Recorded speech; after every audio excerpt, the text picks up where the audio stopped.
Hello and welcome back to another video. Today I will react to why America's healthcare is the worst in the developed world. I don't want to make fun about the Americas, about the United States of America. I live in Germany. I have a partly socialist healthcare system. I had never to pay anything in my life for anything. Any treatment I had to pay maybe at the pharmacy something for some medication, but never at the doctor or never at the hospital. So that's my life. That's how I was. That's everything. So for me, I don't know anything else. I have never been in a country where you had to pay anything. So that's from my personal experiences. But I know some things about the German healthcare system are really annoying for me. It is great. It's so far free. I think there should not be any private hospitals or any private insured people, but there are.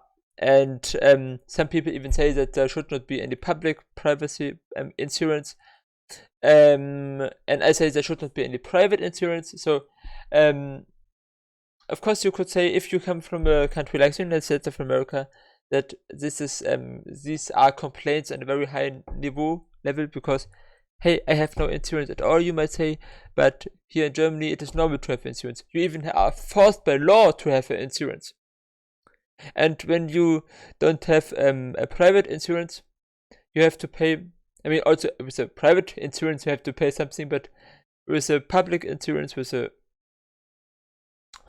insurance I also personally have, you have to pay around 20% of your salary, at least until a certain amount of money you earn a month, which is unfair. Where we come to one of the most unfair points in the German healthcare system, that someone who earns 5,000 euro a month have to pay 20% of the salary, but someone who earns 5,500, I don't know the exact number, but there is a limit. So I say now it is 5,500, maybe it's also 5,600 or 5,400. But the point is, there is a certain limit. When you reach this limit, you don't need to pay 20% of your salary anymore, but you only pay 20% of your salary on the 5,500 euros.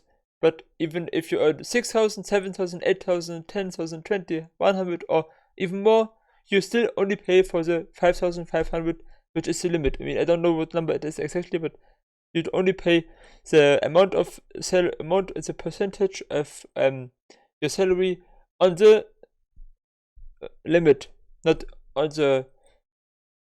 your whole salary, which I think is totally unfair. I will put the link into the description of what I mean, but it is absolutely disgusting. For me it is terrible. But for Americans which don't have any healthcare system, something else is terrible, of course. But yeah, let's jump into the video. I talked already far too much. I will talk more later in the video. Yeah, just my own personal experience and my own opinion, I will say here. This episode is brought to you by CuriosityStream. Get free access to Nebula, the new streaming platform built by and for creators, when you sign up for CuriosityStream. Yeah, this is really a good offer. You only pay $15 a month, $15 a year, and get Nebula and CuriosityStream, and I don't get paid for this advertisement. Yeah, follow his link in his description, or use one of the newer videos, more recent videos, and use one of these links, then help him out and support him. Subscribe for his channel, and also maybe for me if you want to support me. Anyway, let's continue. At the link below. I wonder if you could tell me how expensive you think calling an ambulance out to your location is in America. In Germany it is free. Like probably also in the country where he came from. Is there a price for that? Yes, Jeez, $100? $100? $2.5 grand. For what? Why? I understand his reaction. There's a whole video about British people getting asked questions like this, and it's just amazing. Maybe I will also put in the description when I remember. But yeah, it's amazing. Just Google American healthcare system, British. Yeah, something like this. You will find this video also easily. They billed our insurance company over $3 million for the cost of treatment. 3 million. Yeah. Luckily, I don't live in the United States of America, huh? And when I would travel there, I would definitely have a foreign healthcare insurance from Germany. And never. I also recommend never visit the United States without foreign insurance from your own country, whether not France, Spain, Thailand, whatever, wherever you came from. Get your insurance from your own country, even if it is a bit expensive, before you travel to the United States. Or don't travel to the United States at all, because there is also other dangers you face there. So yeah, think about it twice. Plan. I don't know what people do without insurance. How could you even begin to pay that? She said the bill is up to $80,000 already, and she said, Mrs. Weinkauf, I hope you realize that you're responsible for this bill. I thought, what am I going to do? I've worked my whole life. Is this how my life is going to end? In a previous episode, I briefly touched on the failures of the American healthcare system. Yeah, you see the title of this video, I think. That section of the video prompted all sorts of responses in the comments, mostly from Europeans who were horrified to learn that Americans have to pay for an ambulance ride to the hospital, but also a handful of brave patriots who claim, without evidence, that the American healthcare system is the best in the world. This video is for those people. Let's jump right in. I'm gonna throw a bunch of statistics at you, and then we'll look at the root cause of the problem. And when I something I have observed. When I watch some videos like a reaction, American healthcare system or other things, where it is about things where the United States is not doing very great, let's just say it this way, and the people mostly also agree with this. And still they always said, but I love my own country. Of course, nationalism is widespread, also in Germany. Very much also in Germany. But I just don't understand it in general.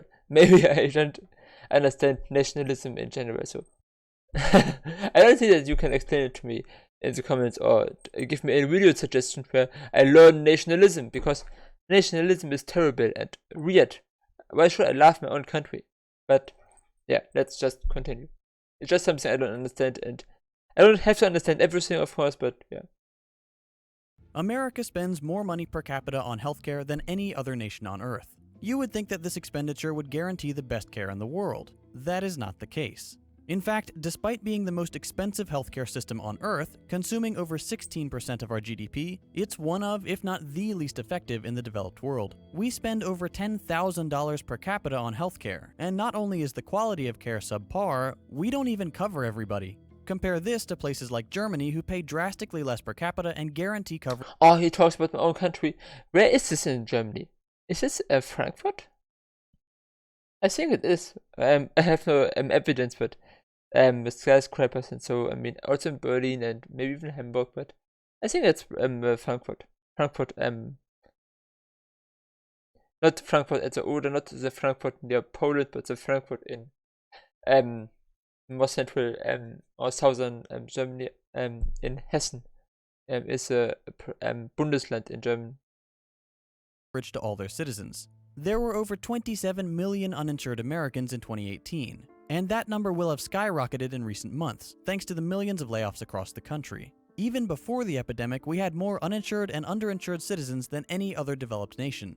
In addition to not covering a large portion of the population, even those with excellent, by American standards, health insurance struggle to pay medical bills. Over 25% of insured people reported having difficulty paying for the exorbitant cost of their treatment. Of this group, 63% had to pay most or all of their savings to cover the medical bills, and 42% had to get a second job. Life-saving drugs in America often cost 10 times what they cost in other countries. That's also something I don't understand.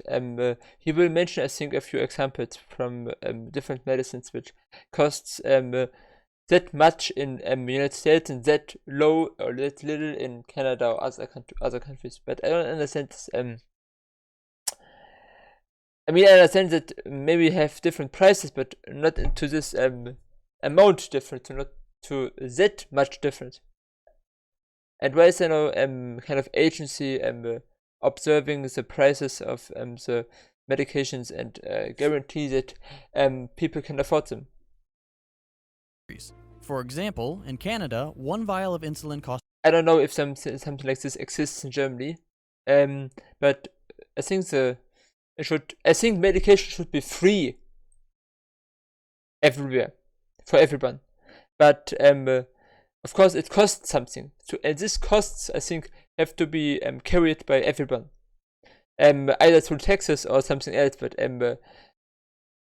I think one or the other way, the government have to take care about this. And of course, the government needs money. It's in a system which runs in a capitalistic way, where money is the most important thing, or where money exists. Of course, you have to pay for it, and then through taxes, which everyone pays. But then, of course, a millionaire or a billionaire should pay much more than someone who is poor. So, the taxes should also be fair. But that's a whole other thing. I don't say that the taxes are fair in Germany, but maybe more fair than in the US. But I'm not sure. I just say how it should be in an ideal world, in my opinion. $32. In the United States, the same drug from the same factory costs $300. And that's not even an extreme example. Take the HIV drug Truvada. In Australia, it costs just $8. In the United States, it costs $2,000, despite US taxpayers footing the bill for its development. Every year, over 500,000 people go bankrupt trying to pay their medical bills. In a country where 40% of the population can't afford a surprise $400 expense, an ambulance ride to the hospital will cost you more than twice that amount. And all of this is happening in the richest country on Earth. If we have the resources, and we're so much better than all the other countries, why is our healthcare system so broken? Here's the thing. It's not broken. It's not broken. It's functioning exactly as you'd expect it to. America's healthcare system is for profit. That means instead of providing care because it's the ethical thing to do, they only do it because there's a big check involved.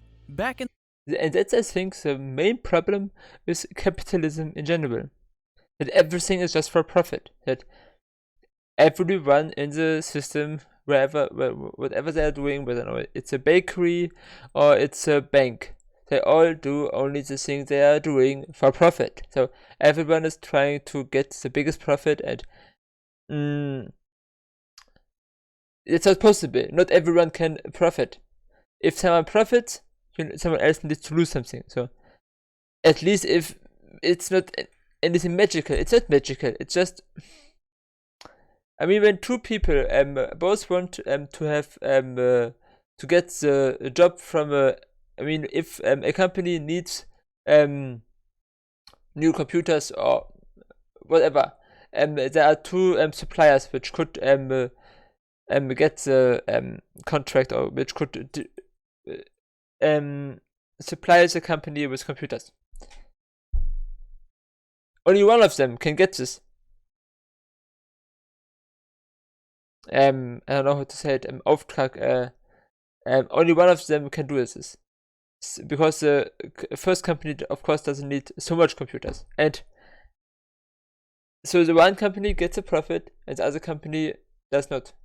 And of course, it seems absolutely normal, and but I mean, imagine everyone in the world, every person in the world wants to have a profit and have to everyone wants to be rich. You can of course print the money, but then the money is not worth anything. So it's a basic. I mean, it's too easy in my mind, but it's too difficult to explain. But not everyone can profit from capitalism. It's just how capitalism is functioning. So a lot of people have to bite in the grass, or have to just die in poorness, in poverty. And so a few people which are rich or which are lucky enough can have a luxurious life. And it's unfair. Capitalism is unfair. And that's why communists all around the world want a change. I'm not the first one who says this in second thought explains this much better. Watch some videos from him about capitalism and communism and how they differences, and what socialism means and what capitalism means and how it all works. He can explain it much better than I. But yeah, I just tried it. So let's continue. In the 30s, Blue Cross and Blue Shield were the two main health insurance providers in the US. In those days, they operated as nonprofits and wouldn't turn anyone away for any reason. Then, after World War II, employers started offering health insurance as a benefit, and between 1940 and 1955, the percentage of insured Americans jumped. It's also pervert. Offering insurance as a benefit for, hey, work for me and I give you healthcare. Something which should be. It should not be something a company says, hey, I do this, come to me. When you work for me, you have healthcare. If you work for this stupid company, you will die from the first sickness you have. So the health of the people should not be something anyone has any profit with. The same goes for housing. So as I'm also against, by the way, that people own many houses and make the rent so high that they get a very luxurious life and the people cannot afford to live. To live in an apartment, in a flat, in a house, whatever, should be free, and the government should take care about this. Anyway, I should maybe make the political compass. Maybe I make a video about this. From 10% to over 60%. This new demand for health insurance caught the eye of many business people, and the for-profit healthcare industry was born. By 1951, big names like Aetna and Cigna were major players in the industry, which continued to grow through the 70s and 80s. In the 80s, the country began to see its first for-profit hospitals, operated by large investors who owned multi-hospital chains. By 1981, 1 in 7 hospitals in the US was for-profit. Suddenly, medical bills became a lot longer and more convoluted. Every little thing became an itemized expense, from tissues to plastic cups to being able to hold your baby. It's so insane. I mean, America is United States of America is a very great example of what happens if you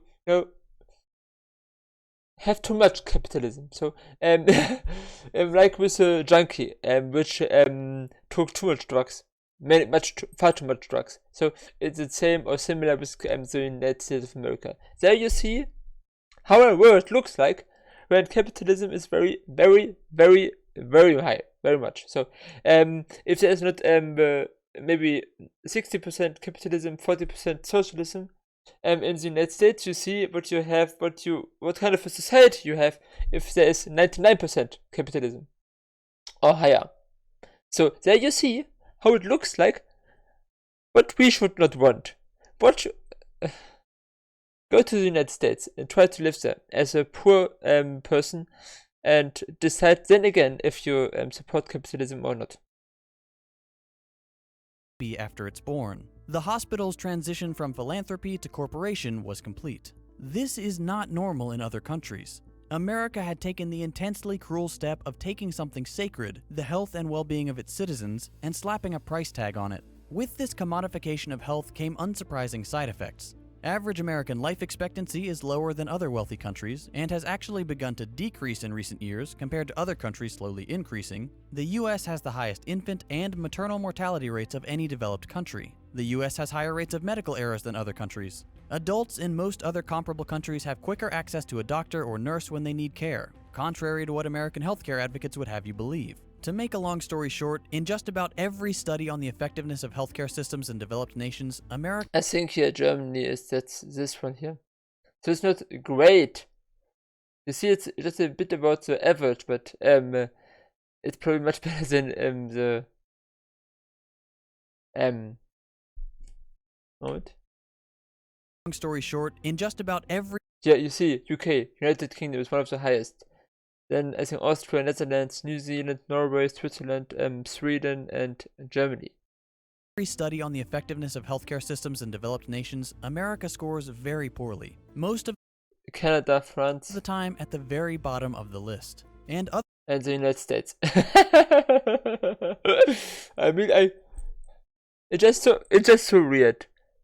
For me, it's absolutely not understandable at all that such a system could ever developed or ever came into existence. Because how I see the world, it's so absurd, it's so weird. Anyway. Other nations are taking notice. Towards the beginning of the coronavirus epidemic, Norway returned home in